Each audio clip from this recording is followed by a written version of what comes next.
Ang isang partikular na tagapagtatag ng kumpanya ay may kabuuang yaman na may halagang 4.25 billion marazers, katumbas ng 250 bilyong piso.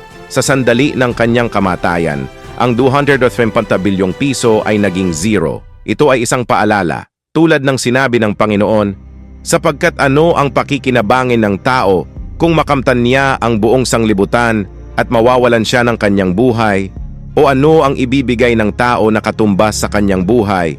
Araw-araw, 155,000 katao ang namamatay. Maaari tayong mamatay sa ating pagtulog o sa isang sakuna. Kung mamamatay ka nang wala ang Diyos sa iyong buhay, papasok ka sa impyerno. Ito ay hindi para takutin ka. Ito ang katotohanan. Kung naniniwala ka sa Diyos ngunit wala kang malalim na relasyon sa Kanya, oras na para magsisi. Lumuhod ka